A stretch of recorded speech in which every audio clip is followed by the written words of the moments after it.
If you feel lost, it's not because you're lazy.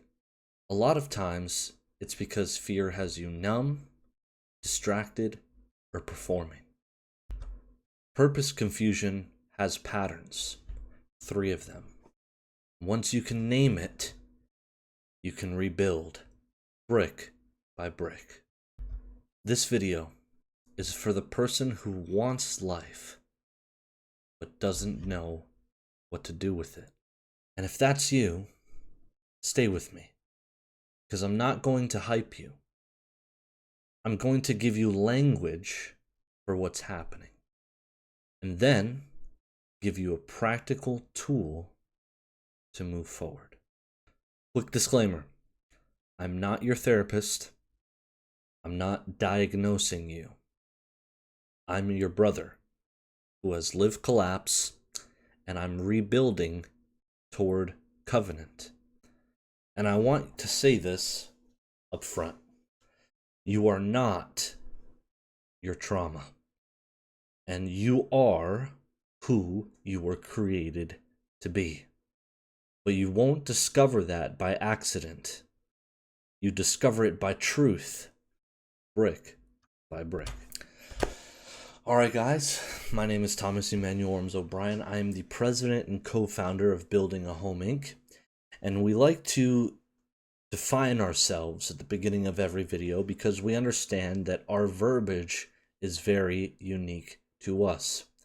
What we believe is that life is like a house. It must be built. And there are key components to a house that make it a whole one. And this construction must start from the ground up. Like that old adage, if you don't know where you came from, you can't know where you're going. Wholeness only comes from reconciling your past, allowing you to be fully present to build for a better future. And that happens, we believe, in 7 categories. But before that, allow me to introduce myself. I am a suicide survivor, former drug addict and alcoholic, a rehabilitated habitual liar. I also have been studying world religions for the last 20 years. I walked away from ministry in religion because I discovered after my suicide attempt about what a real relationship with God is about. And I can't say that I have it all figured out, nor do I want to make claims that would be disingenuous. And so this channel is all about the journey of discovery, and what I believe to have found is the 7 things required to reverse collapse. My first goal and foremost in this channel is to give hope. Hope to those who have come from traumatic backgrounds or who experience trauma that no longer have the will to live, or have the will to live but don't know what they need to do or how to do it in this life.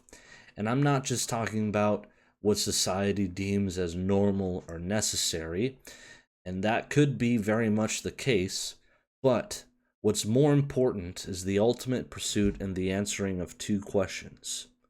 Who am I, and why am I here? Because to seek truth in a scientific-based way is religious in its context that, first, you must determine for yourself that truth would be something that is discoverable. Because if it isn't, well, that raises a whole lot of other questions. But if truth is discoverable, what is it? Number 1.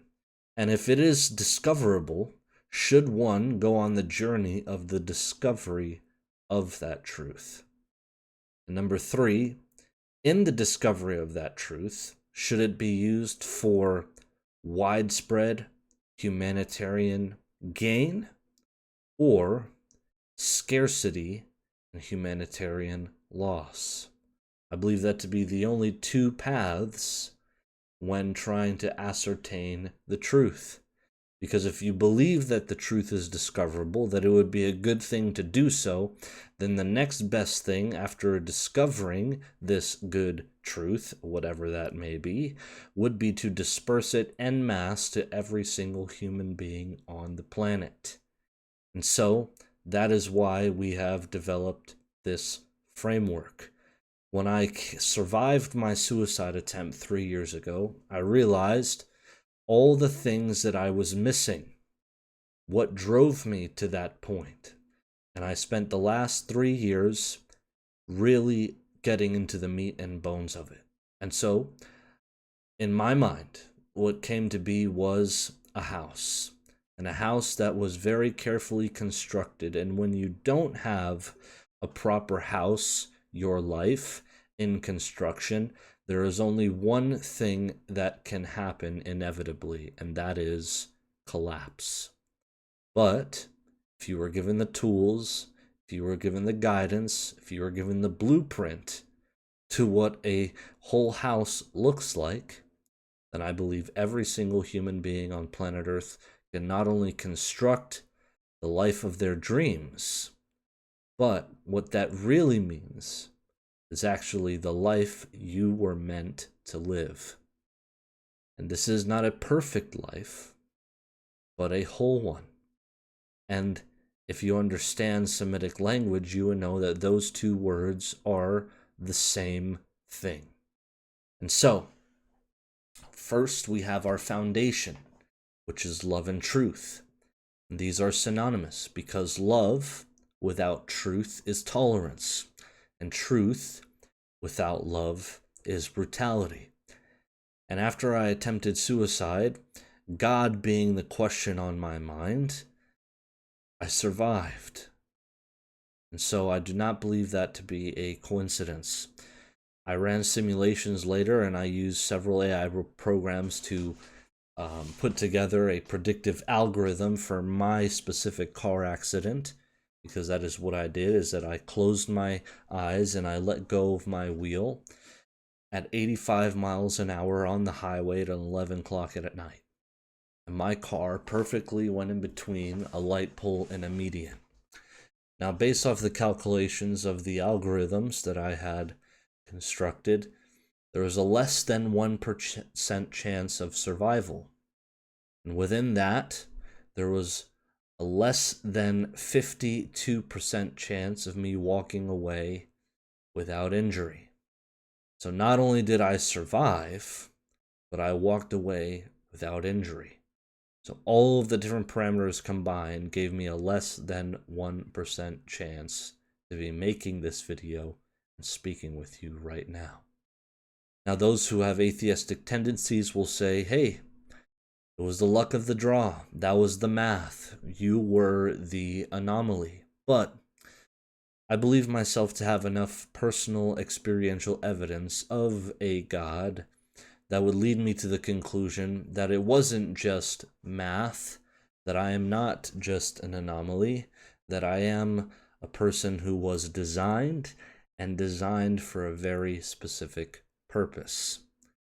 Now, we're not going to go into the semantics as to why I believe all of that in this moment, but love and truth should be the foundation for the whole life of every single human being. If you observe figures in history, if you observe local history, any human being that you know that either isn't doing well or someone that you can't possibly stand is most likely someone that is not using love and truth as their ultimate propulsion system for existence on this side of life. After that, you would come to your basement, which is identity and integrity. The basement is something that is not visited very often by the public. It is underground, as it were, and very private. That's where the work inwardly gets done. Because if you were to be a theistic individual that believes in the creation of the universe, then you would also inherently believe, that you were created for a specific purpose. May I remind you that your fingerprint is completely unique. The greatest superpower any one human being could have is to be themselves. Now, what does that mean in detail? Well, I think that everyone has a unique God given identity as a gift to the restoration of humanity. Every person has one of three options in life: contribute, hide, or destroy. Now, hiding, I think, leads to a form of destruction. And so, really, the only logical conclusion for the expansion of the human race on planet Earth would be to contribute. But what does that contribution look like? I think it is unique, individually tailor-made for every single human being based on their priors. Now, integrity is paired with identity because once you embark on the journey of discovering who you are, or you happen to know who you are already, which I think it is a continuous journey throughout your lifetime, your integrity would determine whether or not you are being yourself. Are you integral in that you are telling the truth about who you are, what you are, why you are, how you are, and when and where you are? Very simple. Who are you, and why are you here? And this isn't about self-radicalization. This is about discovering and understanding purpose. These are the most important metaphysical questions that humanity has been asking since our inception. And I think every single human being inwardly, either consciously or subconsciously, is asking those two questions. And so, if you would have love and truth, that would be the most optimal fuel to go on the journey of discovery, to then receive your identity, have integrity by being who you are meant to be every single day till you die, which would lead you to the first floor of your house, which is stewardship. Because having love and truth as your propulsion system, being fully expressed in who you are, in identity and integrity every single day, then you would want two things for yourself and everybody else, and that is physical health and financial health. If your propulsion system was love, you would take care of your body. If your propulsion system was truth, you would take care of your body. If your propulsion system was love, you would seek for financial wealth. If your propulsion system was truth, you would seek for financial wealth. Now, these are means to an end. They are not the end in itself. And so by doing this, we properly define bodily health and financially health. And the reason why those are synonymous is because when you lack either one of those two things or both, you do not have the capacity to contribute to your maximum. And so having the six-pack and having a big bank account are means to contribution, not the end all be all. And that would lead you to the second floor of the house, which is vocations or purpose. I say vocations plurally because I don't think you just only have one. I think it is expressed and manifested in several different ways.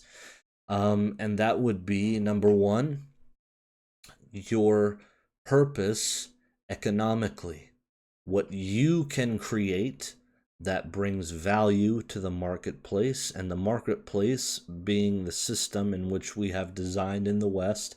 If you're tuning in from other countries all over the world, it doesn't necessarily work that way, but if it is a capitalist or free market system in which your country is built on currently, you bring value to the marketplace pays you for the value that you bring. Very simple.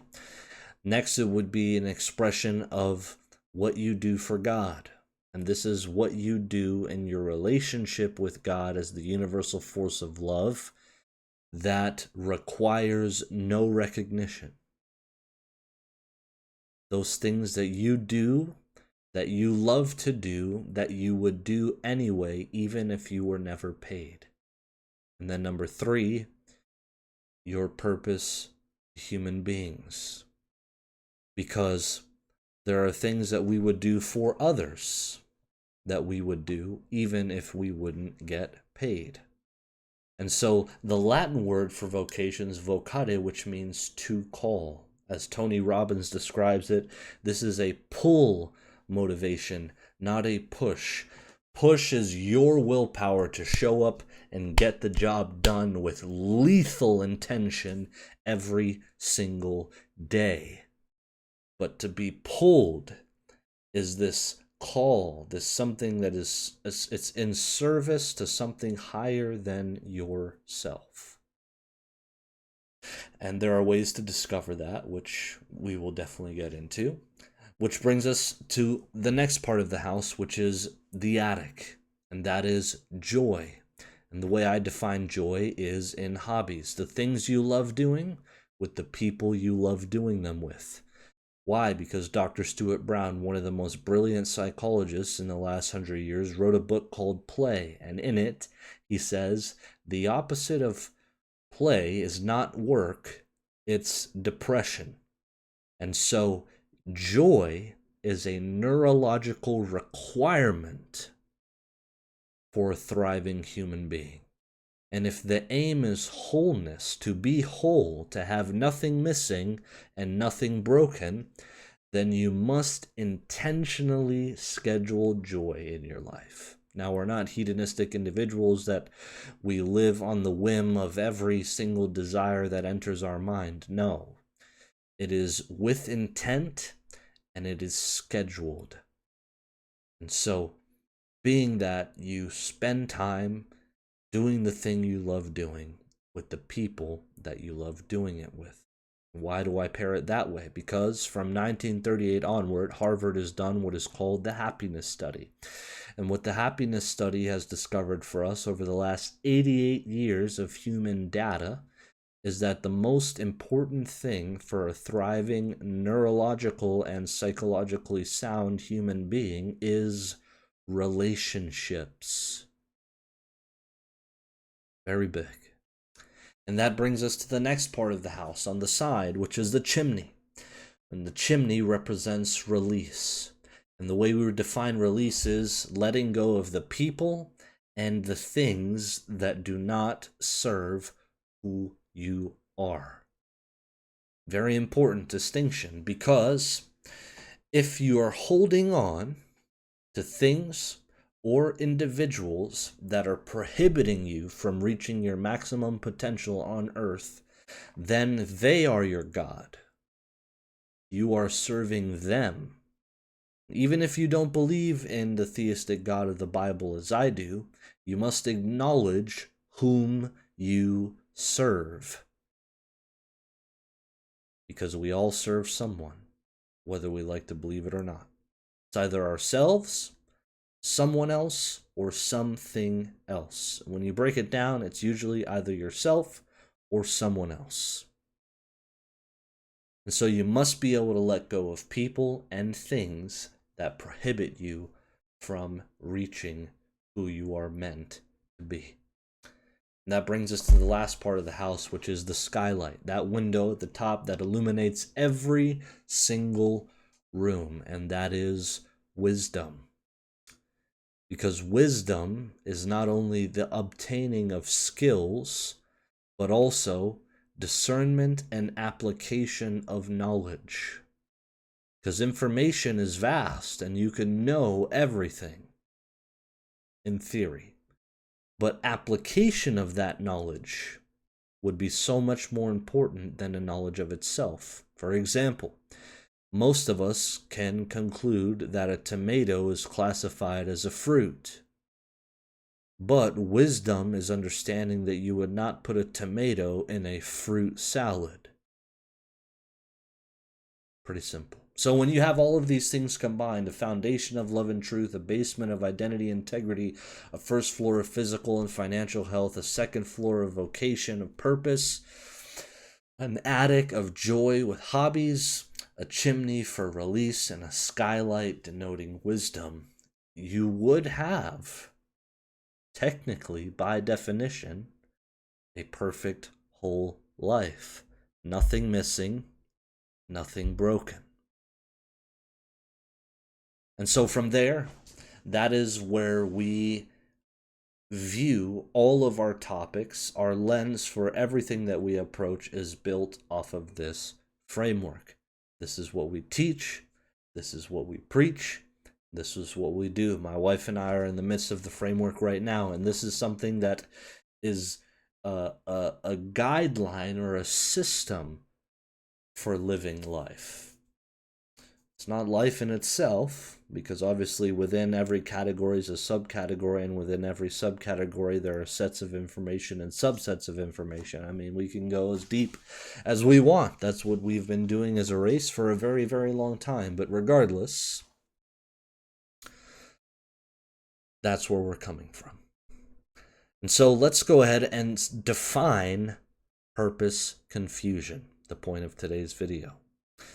And so in plain English, purpose confusion is when you're alive, but not aligned.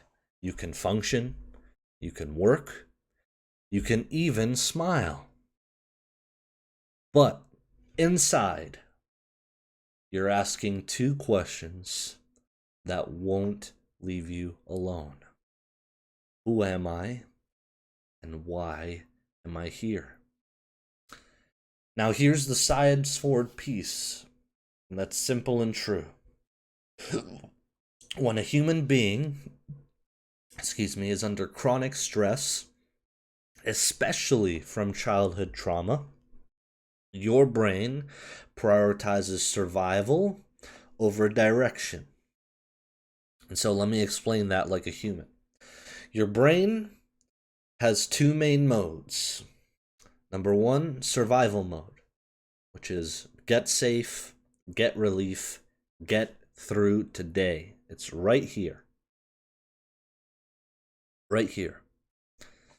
And that is controlled by your amygdala, the mammalian part of your brain. This is your threat center. And right here, for example, 10,000 years ago, when you were stalking prey in the jungle and you saw a smilodon, which is a variant of a saber-toothed tiger, come up from the underbrush, and now you become the prey, your threat center does three things for you. It's either fight, flight, or freeze. Stress chemicals are released into your body known as cortisol and adrenaline. And from there, that allows you to make the decisions or take the actions necessary to survive that very moment, death. Right? And so the brain has the same design over the millennia that the human race has existed. It has not changed. Society has changed. Circumstances have changed. Agriculture has changed, right? Most of us live in city now, completely detached from nature. We no longer have to be out hunting and gathering. Most of us don't live the nomadic lifestyle anymore.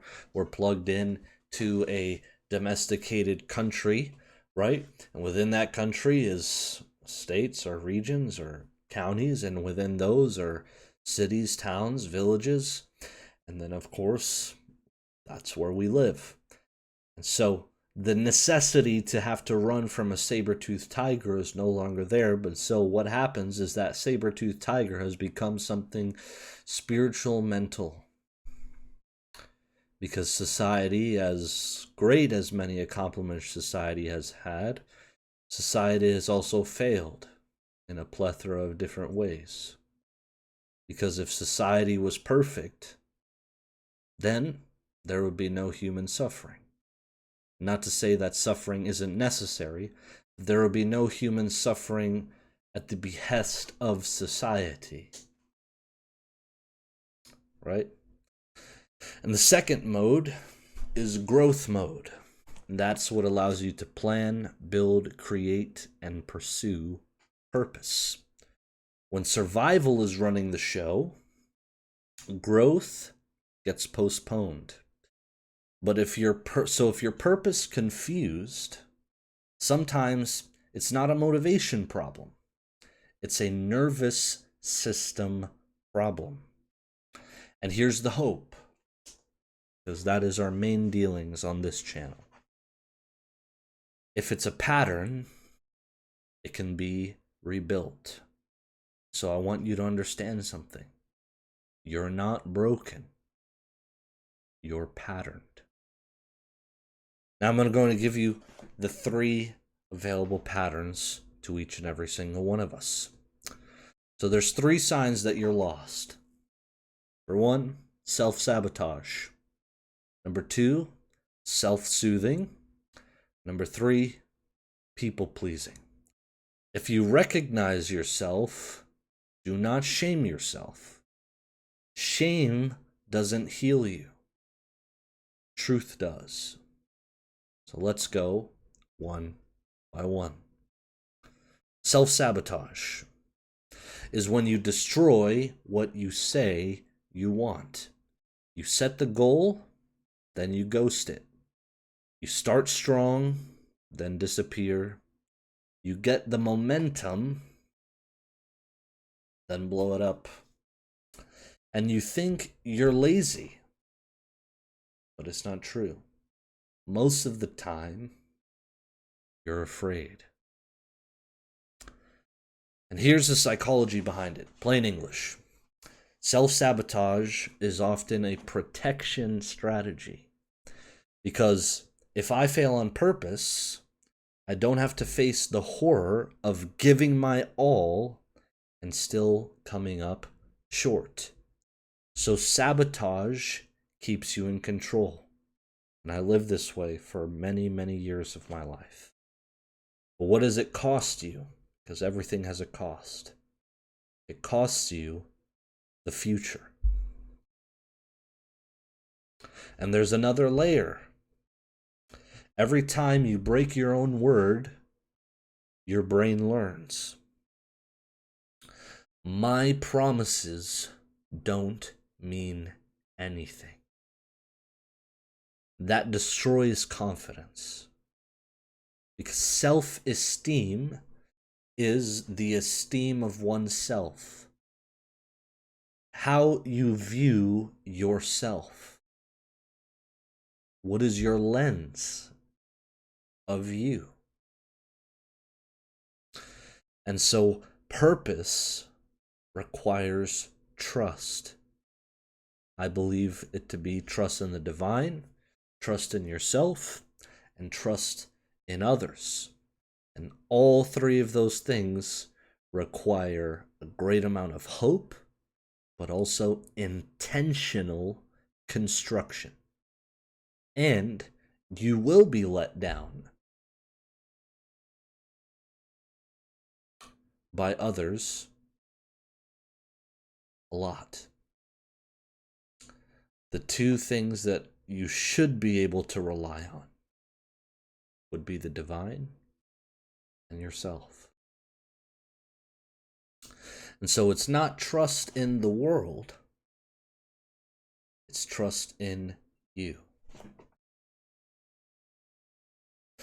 And so, for myself, I'll say that fitness has probably been the greatest self-sabotage in my life. There are many years of my life where I was out of shape. There are many years when I was in shape. But I was only getting in shape for certain people or certain occasions. It wasn't a lifestyle that I was maintaining out of love. It was a cage that I would temporarily place myself in for said goal. And partly because of ignorance, I haven't done as much study on biology and the design of the human body as much as I have on the brain and the psyche. But that's not an excuse, because we live in the information age. right? And if I lacked information but had resources, I could certainly pay to obtain them. Um, so my self sabotage was exactly that. I would do it for a certain amount of time. I wouldn't get the desired result in the amount of time that I set for myself, whether it be 6 months or 2 years, and then I would quit, which obviously doesn't help. And so, um, yeah, it was really hard. I mean, in a lot of different ways. My money, my relationships, spiritual performance. I lived a life of self sabotage, um, probably until I was 27 years old. Now, obviously, I take responsibility for my own life choices, but there are things that happened to me when I was young that are outside of my control. My parents got divorced. I had a very abusive biological father. May he rest in peace. I understand that he only uh, treated me the way he did because he himself was broken, and that took me a very long time to get there. Um, because then he also is a victim, and that's hard. When the person who was your greatest source of pain in life, uh, understanding that they have someone who was their greatest source of pain, or even themselves. And that was very true. I found out much more about my biological father after he died. And my grandfather, his father, had passed before I was born, um, was a very abusive man, worse to him than he was to me. That being said, the bar wasn't set very high. It was only set a few inches off of the ground. So the byproduct of something like that was not going to be great. But slowly but surely, I'm becoming more thankful because if he was the father that I wanted him to be, I wouldn't be who I am today. And I still come to grips with that statement because I still remember things. I still grieve my younger childhood sometimes, especially when I encounter other people who had similar abusive situations, and I empathize. Regardless, though, um, I stopped doing that. I stopped doing that once I realized that um, God is love, that He loved me, and the only reason why I survived was because He had great purpose for me. And even if that purpose wasn't greatness, that would still be great because I had purpose, which is greatness in itself. I believe so. And so here's the brick: if you self sabotage, your next step is not figure out your destiny. It took me a very long time. It's a journey of discovery. I only started the business in July of last year. I only started investing in personal development, growth, study, and becoming the best version of myself. But the first step that I had to take to stop self sabotaging wasn't that. I wasn't focused on, uh, what's my thing. I knew inherently, I understood that I have purpose, and my moral obligation would be to discover that purpose for the remainder of my life. But everything starts small. The journey of 1,000 miles starts with one step. And so it's not figure out your destiny, it's keep one promise this week. One small, measurable. For example, walk 10 minutes after dinner. Write one page in your journal. Apply to that one job that you've wanted. Call one person that you've been avoiding. Clean your house, a countertop, out a drawer, your room. Make your bed. Because you don't build purpose with hype. Motivation fades. You build it by becoming trustworthy to yourself. And so I want you to do this for me. Comment what's one promise you're going to keep this week. Sign number 2, self-soothing. Self-soothing is when you numb instead of build. Let me say this with compassion. Every human self-soothes. I still do. Food, scrolling, porn, weed, alcohol, shopping, gaming, work, whatever. Right? The point isn't never soothe. The point is when soothing becomes your lifestyle, your life gets smaller. There's this famous quote, I forget who was the originator of that quote, but I heard it from one of my favorite people, Dan Martell. He says, "You never serve the world by being small." And so the neuroscience in normal language is when you're stressed, your brain wants relief fast because that is its design. It is a survival mechanism, right?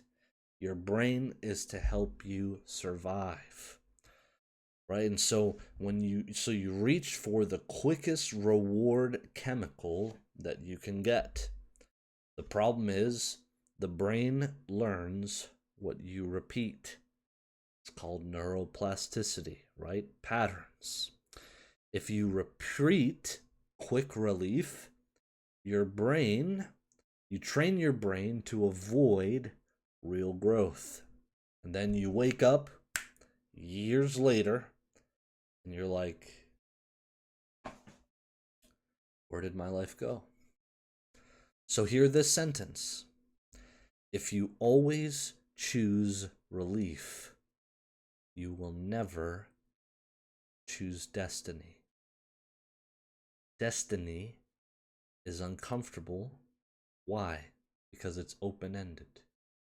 That's the adventure. You really don't know how far you can go. Can you go farther than any other human being has before? Perhaps. And that requires hope, which the Bible defines faith as hope. So even if you're an atheistic individual and you are a hopeful person, ipso facto, you are a person of faith. Because it says this, it is the evidence of things hoped for and of things not yet seen. Dreams, imaginations, ideas, aspirations. Those are all things that are forward thinking, something in the distance that you only get a glimmer, but it is obtainable even if it's so very far. You can reach that destination. So here's the brick. Before you soothe, pause for 10 seconds and ask, what am I trying not to feel? Name it in one sentence. That's truth. And truth gives you power because you are then in alignment with the fabric of reality. Versus the lie is a twist in the fabric of reality. And reality will always do one thing: realign itself.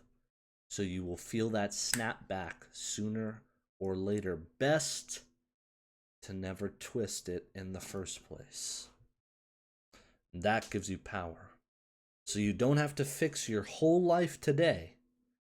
You just have to stop lying to yourself about what hurts. Sign 3. People pleasing. People pleasing is performing for acceptance. It's becoming who you think they want so they won't leave. And most people pleasers aren't fake. The root is they're terrified.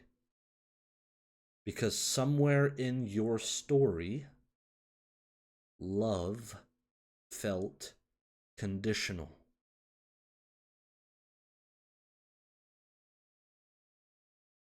And it's not. The true measure of love is unconditional. The antithesis of love is love with condition.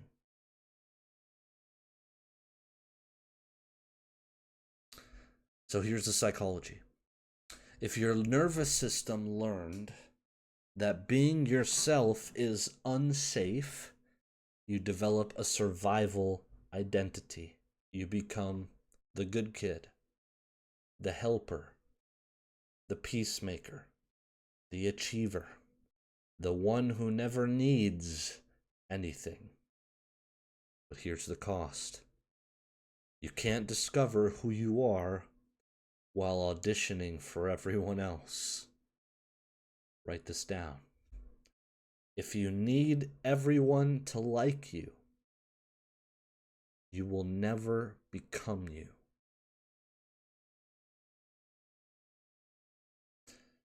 And so, the brick for that is a boundary. Not a war, not a rant, a boundary. Simple no. I can't. Not right now, or I need time. Because integrity means your inner world matches your outer life, and purpose lives inside integrity. That's why it's in the basement. It must be something deep seated within you that is unshakable.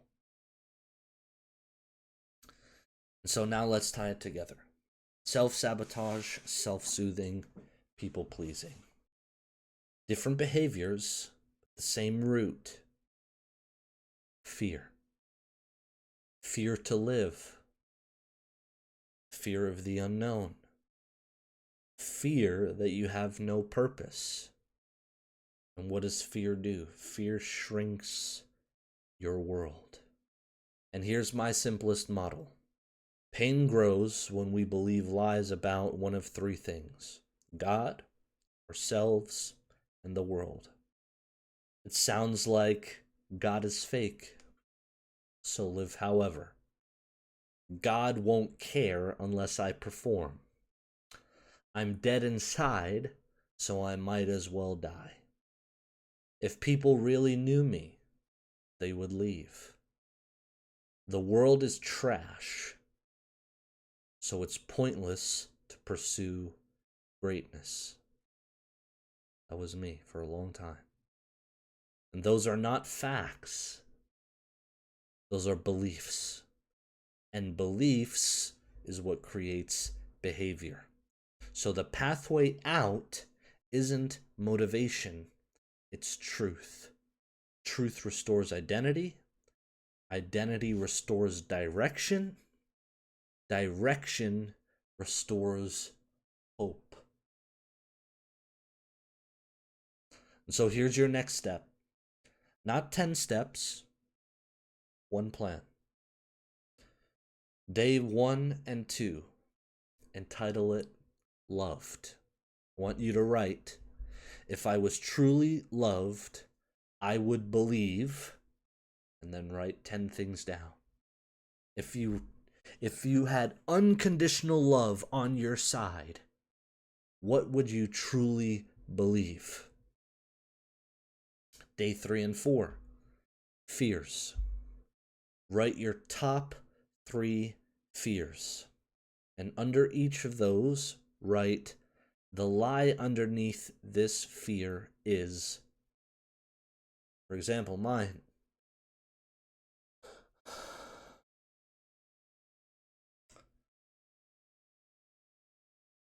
Fear of abandonment, fear of inadequacy, and fear of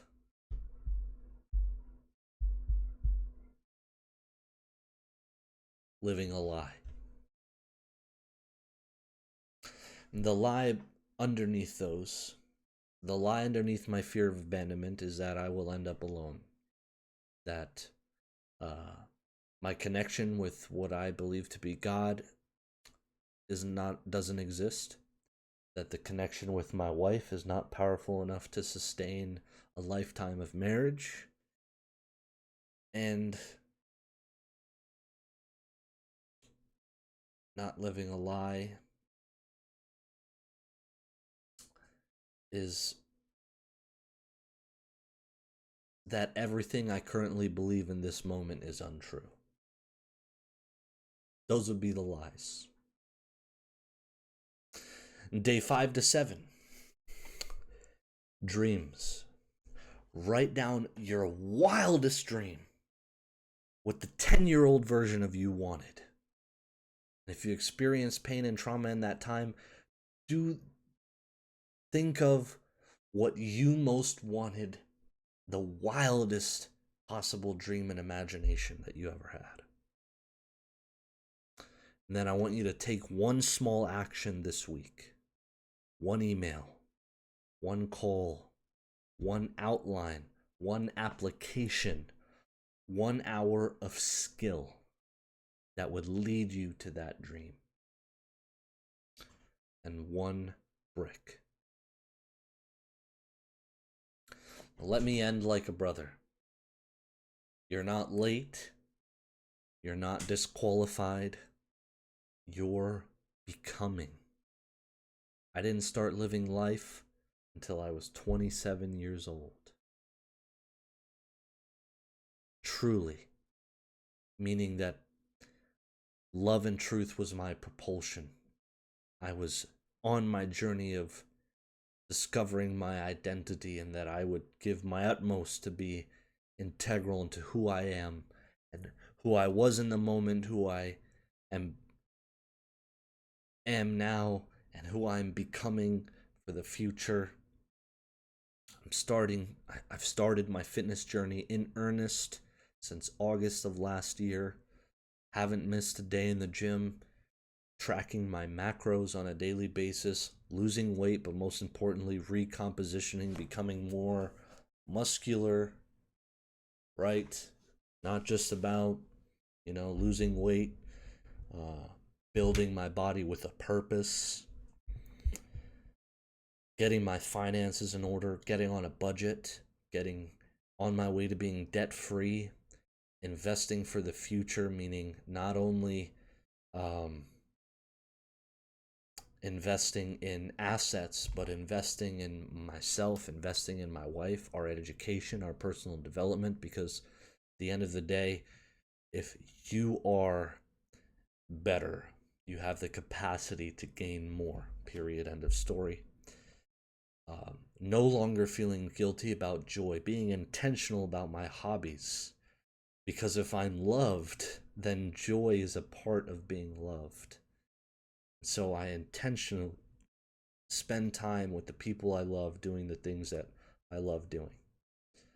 The chimney, I'm releasing unforgiveness and bitterness, letting go of friendships that are no longer necessary, and letting go of bad habits and replacing them with good habits, because you can't just remove at a loss. You have to add for a gain for it to maintain itself and to stay consistent.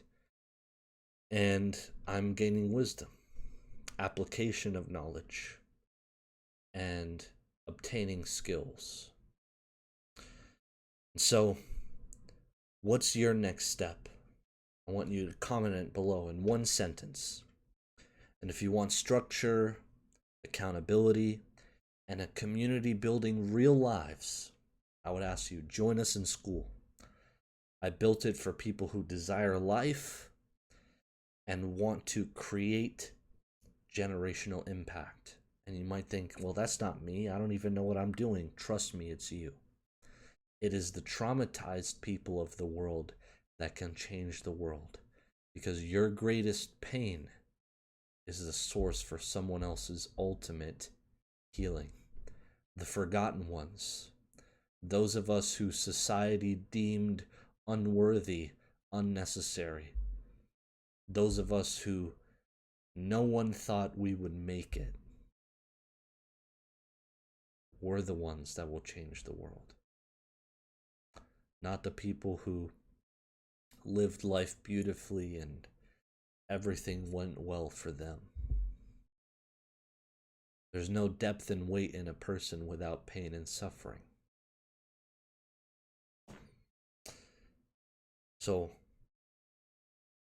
what I want you to know, though, is that we have resources in the description. If you're in a dark place, you're not alone. This has been Thomas Emmanuel Orms O'Brien. I love you guys.